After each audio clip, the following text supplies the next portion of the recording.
공동에서 생명과학 수업 진행하고 있는 박선영입니다. 저는 이제 반포구 생명과학 원투 수업 진행하고 있고요. 네, 그 외에 뭐 서울고부터 서초고까지 생명과학 그리고 이제 통합과학의 화생 파트 주로 담당을 해서 네, 수업을 진행하고 있습니다. 저는 오늘 딱 두 가지만 말씀드리려고 하는데요.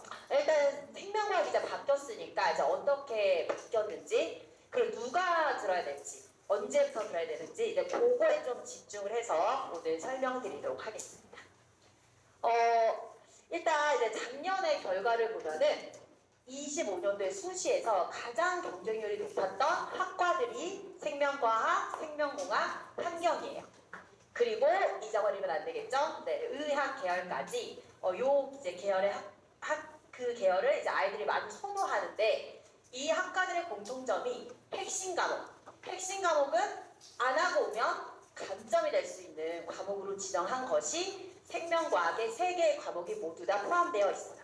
결국은 이 계열을 선택을 한다라고 한다면 사실 생명과학의 3과목은 모두 다 필수로 들어야 되는 거고 여기에 그 여학생들이 많이 가는 식품 여기도 이제 생명과학이 다 추가가 되어 있습니다. 자, 그러면 이제 우리가 이 생명과학이 이제 어떻게 이제 바뀌었는지라고 보면 3개의 과목 중에서 일단 생명과학은 대부분 2학년 1학기 때 배우는 과목이에요. 그래서 이번에 새롭게 이제 편제된 이제 교과서에 이제 제가 목차를 그대로 가져왔는데요. 일단 가장 큰 골자는 아이들이 되게 힘들어하던 유전이 빠졌다. 다 빠진 건 아니고 사람의 유전 부분이 다른 과목으로 갔습니다. 그래서 빨간색으로 표현해 놓은 거는 원래 생명과학 1에 있던 내용이고 파란색으로 표현해 놓은 것이 생명과학 2에 있던 내용이 이제 들어온 거예요. 그런데 이제 아이들도 어머님들도 생명과학에서 유전이 조금 빠졌으니까 쉬워졌다. 이 생각을 제일 많이 하시는데 그건 절대 아닙니다. 자, 이유가 있겠죠. 일단 생명과학 1에서 양대산맥 과목이 있었어요. 그게 3단원과 4단원이고 4단원은 유전이고 3단원은 여기에서 2단원으로 표현이 되어 있는 항상성과 몸의 조절 작용이에요. 그런데 이 유전이 조금 빠졌지만 이 항상성과 몸의 조절 작용은 그대로 나와 있거든요.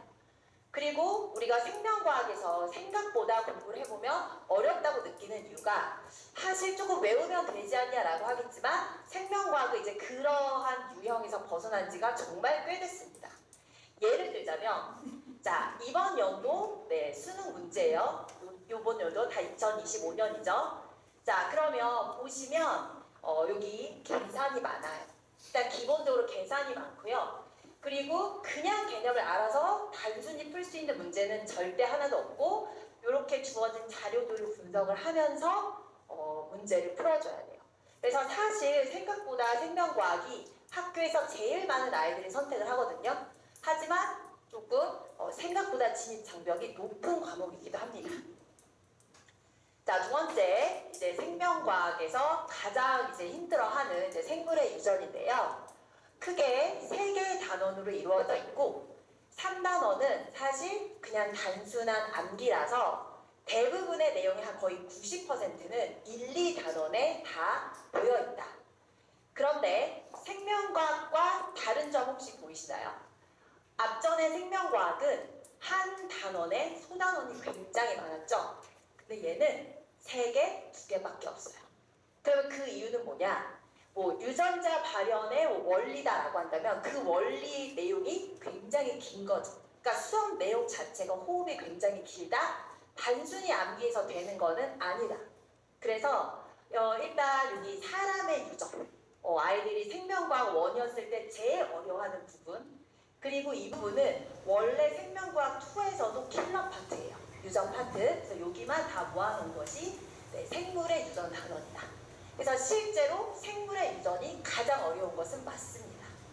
근데 이제 어렵다는 게 그러면 이제 개념이 어려워서 어려운 거냐? 물론 그런 것도 있어요. 하지만 자, 이거 이제 제가 이번에 새로 개정된 교과라고 했으니까 그 교과에서 여기 보면 탐구라는 게 보이시죠? 그러면 탐구라는 거는 그 단원에서 가장 중요한 내용을 탐구를 하는 거예요. 그래서 예를 들자면 뭐 DNA 구조라든지 아니면 뭐 단백질 합성 과정이라든지 가장 중요한 내용들을 탐구를 할 건데 이 DNA 구조를 이론적으로 구조를 연구하진 않습니다.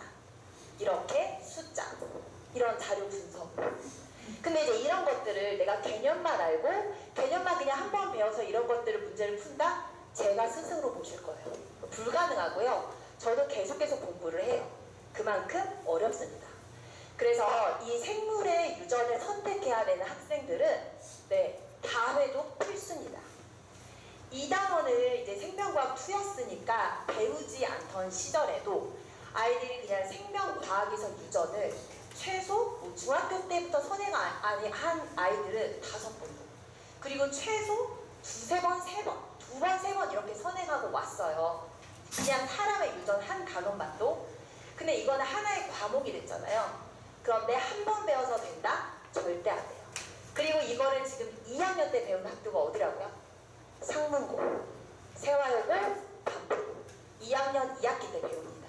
그래서 이거를 한 번 배우고는 절대 되지 않습니다. 그건 저는 확실해요. 자, 그래서 학교별 이제 편제를 좀 보시면 2학년 1학기 때는 대부분 다 생명과학을 배우고 그리고 세포와 물질돼서 생물의 유전이 학교별로 좀 차이가 있기는 해요. 그러면 이제 우리가 이 생물의 유전이 지금 제가 굉장히 어렵다라고 말씀을 드렸죠. 자, 그러면 이제 이걸 언제 시작을 해야 되냐, 생명과학은 반드시 지금 시작하셔야 되고요. 지금 안 하면 정말 늦습니다. 제가 희망을 드리고 싶지만 나중에 좀 해도 된다. 아니, 이거 진짜 지금 하셔야 돼요. 자, 그러면 우리가 이제는 우리가 예전에 이제 반포고 뭔가 선택하려고 할 때 집중이 있어가지고 좀 힘드니까 선택 안 하셨잖아요. 이제는 모든 학교가 집중 이수예요. 시간이 없다는 얘기죠. 그러니까 이런 어려운 과목들은 미리 공부를 하고 가셔야 합니다. 자, 언제까지 물리화학만 하실 거예요? 이번 여름방학 때는 생명과학과 생물의 유전인데 여기서 키포인트 저는 노베이스에서 시작합니다. 사실 제가 생투 수업을 할 때 반보고 아무도 생투를 듣고 오지 않은 상태에서 전 노베이스만 가르쳤어요. 그래서 전 노베이스 가르치는 것을 참 잘합니다. 자, 그래서 자, 그럼 이제 이번 여름방학에 가장 이제 수업 목표는 뭐냐? 제일 중요한 거는 당연히 개념 정리부터 확실하게 하겠습니다. 이게 이제 제 테스트인데요. 이제 사실 수업이라는 거는 설명을 제가 일방적으로 해요. 어쩔 수 없잖아요. 그런데 이제 그 설명을 듣고 이제 아이들이 이제 테스트를 보는데 제 테스트가 이렇게 생겼는데 잘 안 보이시죠? 네, 저도 요즘 노안이어서 크게 확대해 보면 일부 이렇게 이제 확대해서 좀 보여드렸는데요. 이 정도면은 제가 구문보다 괄호가 더 많지 않을까 싶습니다. 그래서 실제로 막 테스트 결과를 제가 쓰면 막 괄호가 100개인데 진짜 많냐고 수긍을 하시는데 진짜 맞고요. 이제 조교가 이거 채점받아서 도망갈 판이에요.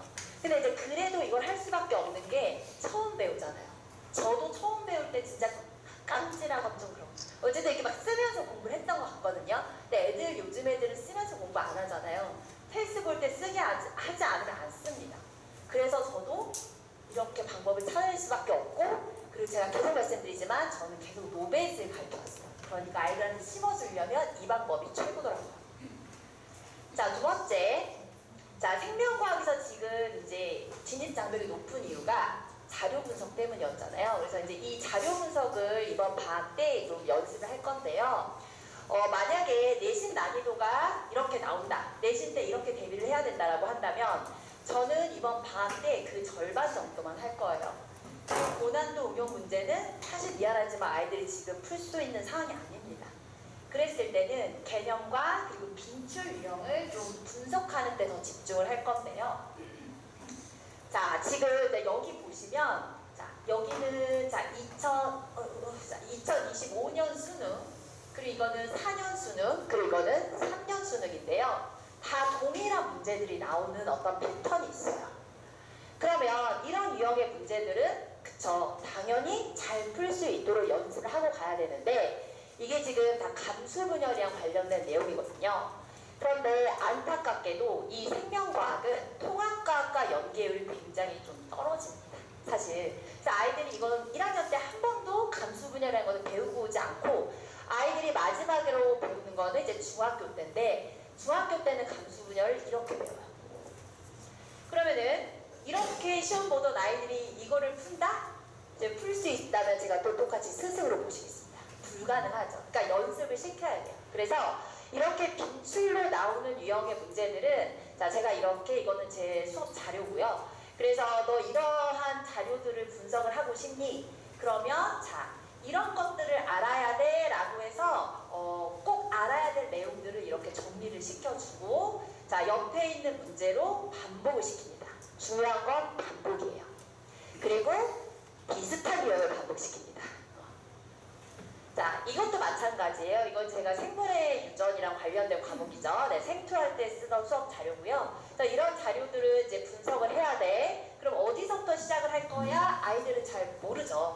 그랬을 때 가이드를 주는 것이 여기 밑에 있는 문제들입니다. 이런 순서로 분석을 했어야 돼. 그래서 이 문제들의 나열도 사실 분석하는 순서랑 관련이 있어요. 그러니까 아이들한테 계속 이렇게 키를 줘야 아이들이 접근을 할 수 있습니다. 자, 그래서 제가 이제 생명과학 로드맵이에요. 의학, 뭐 생명과 이런 것들을 내가 희망한다 라고 한다면 이제 각 학기에 이제 어떤 걸 내가 연습을 준비를 해놔야 될까라고 했을 때 1학년 여름방학에 생물의 유전을 해야 돼요. 그럼 이제 여기서 생각해 볼 거는 나는 생명과학을 한 적이 없는데 생물의 유전을 할 수 있느냐? 계속 말씀드려요. 저는 노베이스에서 네모가 남자, 동그라미가 여자, 가계비서 그거 하나만 알아도 풀 수 있게 할 거예요. 왜냐면 모두 다 생물의 유전을 공부해 본 적이 없기 때문에. 그리고 1학년 겨울방학 때 생명과학을 해야죠. 왜냐면 2학년 1학기 때 다 하는 게 생명과학이니까. 그리고 2학년 여름방학 때 이제 어떤 걸 배우느냐에 따라서 학교별로 다르죠. 그래서 좀 다른 걸 공부해야 되는데 왜 세포와 물질대사는 지금 시작하지 않느냐라고 한다면 세포와 물질대사는 그래도 그나마 통합과학이랑 조금은 연계율이 높기도 하고요. 그리고 이거는 뭐 광합성이나 세포흡이랑 관련된 아주 방대한 내용을 외우면 돼요. 외우고 그거를 자료를 분석하면 되는데 그 자료 분석이 좀 고정적인 패턴이에요. 그러니까 충분히 아이들이 연습할 수 있으니까 이걸 가지고 지금 시간을 뭐 미리 한다? 저는 시간이 너무 아까워요. 그래서 이렇게 준비하는 것이 가장 최상이다.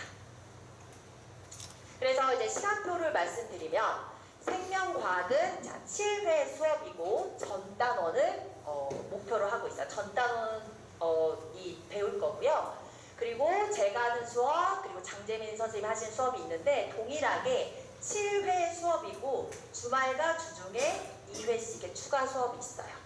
근데 전 단원을 해야 되고 그리고 사실 지금 생명과학 공부한다는 건 아마 처음일 거예요. 이걸 배우는 게. 그렇다고 한다면 전반을 배운다는 것이 사실 굉장히 큰 의미가 있기 때문에 이렇게 7회 수업으로 좀 심도 있게 진행을 할 거고요. 그리고 이제 생물의 유전은 토요일과 일요일 수업이 진행이 되고 이것도 4시간씩 5회 수업이 진행이 됩니다. 그리고 누가 수강할 수 있다고요? 누구나 수강할 수 있어요. 누구나. 네, 아무것도 몰라도 다 가능합니다. 그래서 언제까지 물리학만 할 게 아니라 지금 계열에 맞춰서 생명과학 해야 되고 이 어려운 단원을 그래도 소화할 수 있는 시기가 지금 방학이니까 이 생물의 유전 저는 많은 관심 부탁드리고 또 하나 이 생물의 유전 수업이 사실 전체 서초 반포에서 별로 개강하는 수업이 없어요. 근데 이유는 뭘까요? 준비가 안 돼 있으니까. 하지만 저는 반포고를 아주 오랫동안 해와서 많은 자료들이 축적이 되고 경험이 많습니다. 그게 제 장점이니까 이번 방학 때 많은 관심 부탁드립니다. 감사합니다.